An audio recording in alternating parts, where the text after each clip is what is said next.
भाजपच्या नेतृत्वानं धावाधाव करून उद्धव ठाकरेंची मनधरणी केल्यानं तुर्तास महायुतीवरचं गंडांतर टळलंय। मात्र या निमित्तानं महाराष्ट्र भाजपमध्येच नितीन गडकरी विरुद्ध गोपीनाथ मुंडे असे गट असल्याचं दिसून येत आहे। भाजपमधल्या या अंतर्गत लाथाळ्यांवर प्रकाश झोत टाकणारा हा रिपोर्ट। भाजपचे माजी अध्यक्ष नितीन गडकरी यांनी मनसे अध्यक्ष राज ठाकरे यांची गुप्त भेट घेतली आणि नव्या वादाला तोंड फुटलं। भाजपच्या व्यापक हितासाठी गडकरी राज भेटीत मैत्रीपूर्ण चर्चा झाल्याचं कळतंय। मात्र या भेटीची बातमी प्रसिद्ध होताच मातोश्रीवर संताप झाला। सामनामधून खरमरीत अग्रलेख लिहून या भेटीचा पंचनामा करण्याचं फरमान शिवसेना पक्षप्रमुखांनी मातोश्रीवरून काढलं। सामनामधून गडकरी आणि राज यांना डिवचण्यात आल्यानं राज ठाकरेंनीही मग लोकसभा निवडणुकीत शिवसेनेला शिंगावर घेण्याचा निर्णय जाहीर केला। जे इतक्या दिवसांचं सगळं जे काही साचलेलं आहे ते सगळं तुमच्या समोर मी मोकळं करीन, महाराष्ट्राच्या जनतेसमोर सगळं सांगेन। कारण मला असल्या कशा परिस्थितीतनं मी सगळ्या या गोष्टीतनं मी वाट काढलेली आहे ती माझी मलाच माहिती। वाट काढली आहे, आता वाट लावायची। भाजप आणि मनसे नेत्यांच्या गुप्त भेटीचं कवित्व आणि परिषदेमध्ये भाजपच्या उमेदवारांचा राजमार्ग मोकळा व्हावा यासाठी देवेंद्र फडणवीस, विनोद तावडे, आशिष शेलार अशा भाजप नेत्यांच्या कृष्णकुंजवरच्या फेऱ्या सुरूच होत्या। त्यामुळे शिवसेना पक्षप्रमुख उद्धव ठाकरे यांच्या संतापाचा पारा आणखीनच चढला।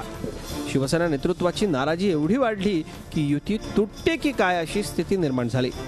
महाराष्ट्र भाजपमध्ये नक्की अधिकार कुणाला आहेत असा चिमटा काढणारा सवाल उद्धव ठाकरेंनी आपल्या मित्रपक्षाला केला। दोन प्रश्नांची उत्तरे पाहिजेत। एक म्हणजे नेमकं भारतीय जनता पक्षात महाराष्ट्रामध्ये अधिकार कोणाला आहे? मध्येच कोणीतरी येऊन काही बोलायचं आणि चांगल्या घडत असलेल्या चित्रामध्ये बिब्बा टाकायचा, तर मग नेमकं तुम्ही अधिकार कोणाला दिले ह्याचं एक उत्तर द्या। उद्धव ठाकरेंची मनधरणी करण्यासाठी मग भाजप नेत्यांनी मातोश्रीवर चक्रा मारायला सुरुवात केली। आधी प्रदेशाध्यक्ष देवेंद्र फडणवीस आणि नंतर प्रभारी राजीव प्रताप रुडी यांना मातोश्रीवरती जाऊन उद्धव ठाकरेंची समजूत काढावी लागली। महाराष्ट्र भाजपमध्ये प्रदेशाध्यक्ष देवेंद्र फडणवीस यांनाच अंतिम अधिकार असल्याचा खुलासा रुडी यांनी केला।